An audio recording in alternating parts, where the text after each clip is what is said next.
ધોરણ 10 એનું પ્રકરણ 10 માનવ આંખ અને રંગબેરંગી દુનિયા, the human I and the colourful world. પાઠમાં આવતા ભૂરા એટલે કે બ્લુ પ્રશ્નો અને તેનું સોલ્યુશન આજે આપણે જોવાના છે. તો ચાલો આપણે જોઈશું. આંખની સમાવેશ ક્ષમતા એટલે શું?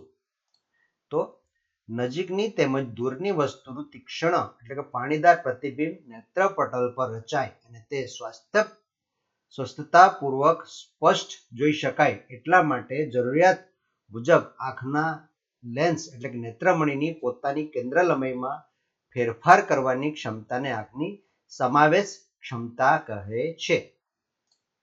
હવે બીજું છે, લઘુ દ્રષ્ટિની ખામી ધરાવતી એક વ્યક્તિ 1.2 મીટરથી વધારે દૂર વસ્તુઓને સ્પષ્ટ જોઈ શકતી નથી.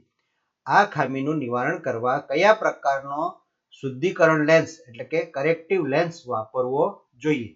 તો એનો જવાબ જોઈએ. લઘુ દ્રષ્ટિની ખામી ધરાવતી વ્યક્તિ જો યોગ્ય કેન્દ્ર લંબાઈ અથવા પાવર ધરાવતો અંતર્ગોળ લેન્સ વાપરે તો તે પુનઃ યોગ્ય દ્રષ્ટિ પ્રાપ્ત કરી શકે છે. અહીં લઘુ દ્રષ્ટિની ખામી ધરાવતી વ્યક્તિનું દૂરબિંદુ અનંત અંતરની જગ્યાએ આંખથી 1.2 મીટર અંતરે આવી ગયેલ છે. આથી v બરાબર -1.2 મીટર અને u બરાબર ઇન્ફિનિટી. તો આપણને f કેટલો હશે તે જોવું પડે. એટલે કે તો લેન્સના સૂત્ર પરથી 1/f બરાબર 1/-u વત્તા 1/v માટે 1/f બરાબર 1/ અને -ઇન્ફિનિટી વત્તા 1/-1.2. તો માટે f બરાબર -1.2 મીટર, કારણ કે 1/ઇન્ફિનિટી નો જવાબ 0 આવશે. માટે p બરાબર, હવે જો આપણે p જોવું હોય તો p બરાબર 1/-1.2 બરાબર -0.83 d. માટે 1.2 મીટર કેન્દ્ર લંબાઈ વાળા અંતર્ગોળ લેન્સના ઉપયોગ દ્વારા યોગ્ય દ્રષ્ટિની પુનઃપ્રાપ્તિ કરી શકાય છે.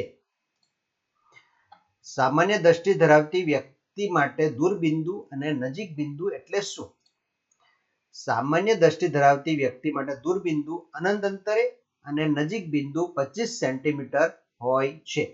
જો તમે હજુ સુધી આ વિડીયોને સબસ્ક્રાઇબ નથી કર્યો ચેનલને, તમે સબસ્ક્રાઇબ કરી દેશો. તમને વિડીયો ગમે તો તમે તમારા મિત્રોને શેર પણ કરશો, લાઈક પણ કરશો, અને ગમે તો તમે થેન્ક યુ અથવા તમે તમારી કોમેન્ટ નીચે લખશો, તેથી અમને પણ મજા આવે. હવે આ છેલ્લી પાટલી પર બેઠેલા વિદ્યાર્થીને બ્લેકબોર્ડ પરનું લખાણ વાંચવામાં તકલીફ પડે છે. આ બાળક કઈ ખામીથી પીડાતું હશે? તેનું નિવારણ કેવી રીતે થઈ શકે? તો એનો જવાબ છે, વિદ્યાર્થી દૂરની વસ્તુને સ્પષ્ટપણે જોઈ શકતો નથી. એનો અર્થ એ થાય છે કે તે માયોપિયા અથવા લઘુ દ્રષ્ટિની ખામીથી પીડાય છે. આ કિસ્સામાં નજીકની વસ્તુ વિદ્યાર્થી સ્પષ્ટ જોઈ શકે છે, પરંતુ દૂરની વસ્તુનું પ્રતિબિંબ નેત્રપટલની આગળ રચાતું હોવાથી તે સ્પષ્ટ જોઈ શકતો નથી. આ ખામીને નિવારવા યોગ્ય કેન્દ્ર લંબાઈ ધરાવતા અંતર્ગોળ લેન્સના ચશ્મા વિદ્યાર્થીએ પહેરવા જોઈએ. તો આ પાઠના અહીં બ્લુ પ્રશ્નો પૂરા થાય છે.